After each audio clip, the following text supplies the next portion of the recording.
the same time, you got the IMF comes out and says just last week that the world economic order is undergoing currently a major reset.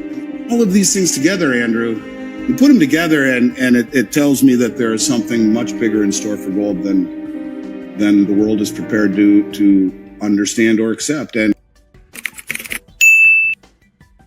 I think that picking a number is very challenging. Of course, you have Goldman Sachs saying as high as $4,500. You have other mainstream pundits saying 3,700 to 4,000 in that range, talking about gold reaching a level, in the thousands of dollars higher than where we are right now is not that outlandish. First of all, if we were to look at the United States becoming a net importer of gold, I don't ever remember it being a net importer of gold. There were 1 or 2 years where we did have net imports, but not like we are seeing now, where, more gold has been imported to the United States since January than at any time since the end of World War II, when we took over for the pound sterling and Bretton Woods Agreement. Everyone sent us their gold. Something big is happening with gold. And of course, you see Trump's a tweet the other day on Easter Sunday. He says, the golden rule of negotiating success, he who has the gold makes the rules. Thank you. You see talk of revaluing gold, which was held in the gold revaluation account. That's actually the name of it, which you can't make up, whether it be the head of the Bundesbank or the Dutch National Bank or members of the governing board of the Bundesbank or Senator Loomis from Wyoming, all talking of gold revaluation.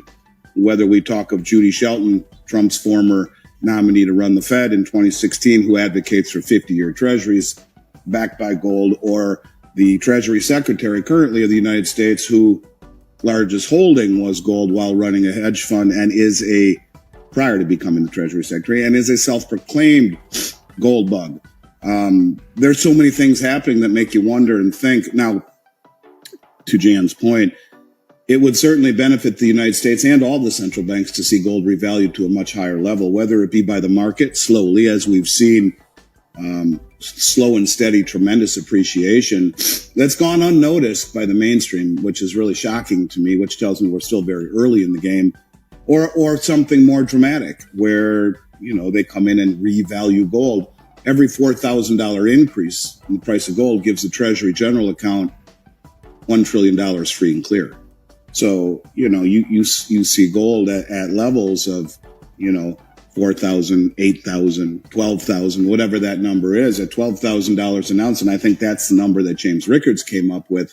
You're giving $3 trillion free and clear to the Treasury General account. I did a little bit of math myself after watching a great video by Mike Maloney.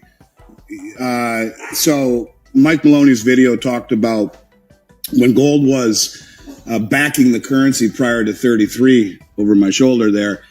It was just backing M1, which is the notes in circulation. M2 is a broader measure of the money supply. They got rid of M3. They said it was archaic. So currently the broadest measure that we have access to is M2.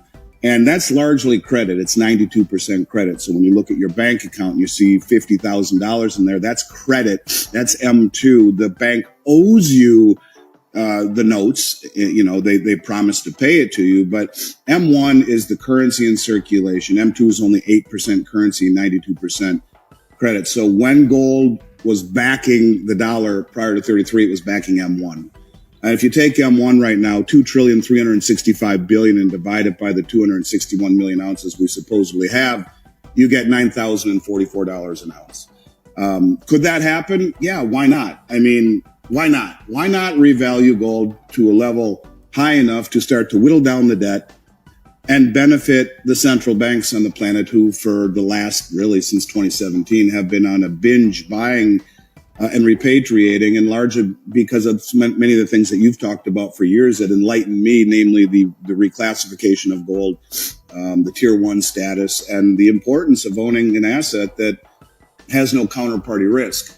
The way that the mechanism works, in essence, is if you had gold at $8,000 an ounce, the Treasury would issue gold certificates to the Federal Reserve. the Federal Reserve would, in essence, just create that money and give it to the Treasury General account. They now would have, at 8,000, they would have $2 trillion free and clear to do with as they see fit. Those certificates do not give the Federal Reserve access or a call on the nation's gold. It's the fiat equivalent of it. So it's kind of an accounting gimmick, to say the least. So I guess I would just simply say this. Something is very different with gold.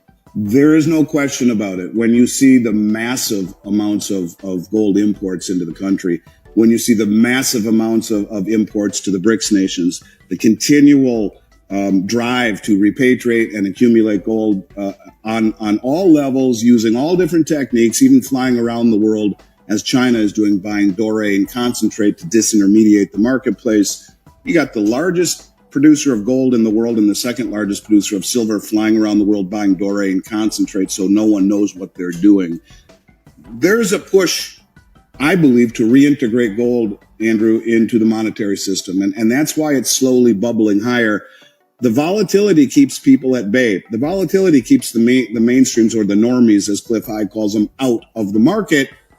But yet it's slowly revaluing and being reintegrated, I believe, into the system rather than reacting to something where it just shoots up. You know, it's the old frog in the pot of lukewarm water that the heat's slowly being turned up. So the question to me really is, how high does it go on its own? And will they, in essence, choose to revalue it the way that Roosevelt did in 33 and the way that Nixon did in 71 or 72 and 73? After he closed the gold window in 71, he did revalue gold the next year by about 7 or 8% by devaluing the dollar and pushing gold from 35 to 38.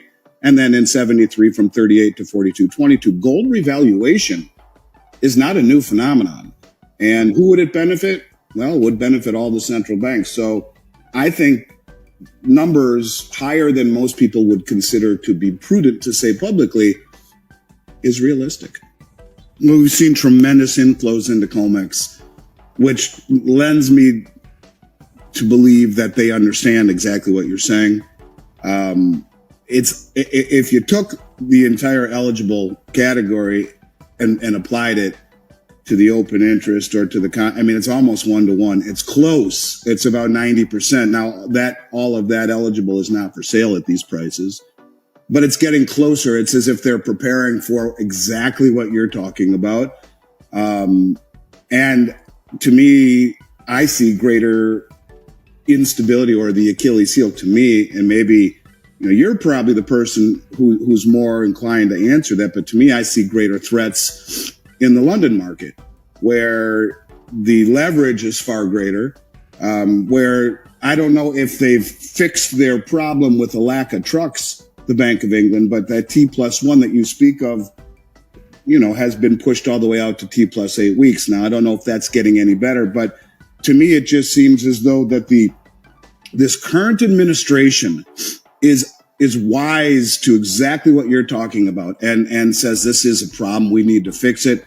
When you see the inflows into COMEX, it is no coincidence they're the largest ever, and almost getting that 1-to-1 relationship with obligations. So I guess if I had to say to me where the real risk is, it's in the OTA market in London, where there would be a failure to deliver.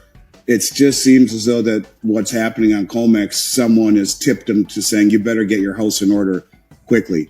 And at the current rates that they're bringing gold in, by July 1st, they ought to be fully compliant. At least that's the way it looks to me. I'd be interested to know your thoughts. At the same time, you got the IMF comes out and says just last week that the world economic order is undergoing currently a major reset.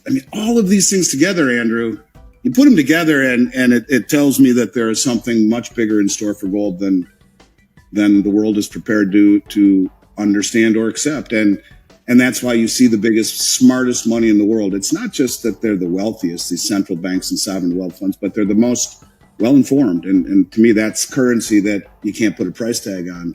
Information ahead of the crowd is worth so much.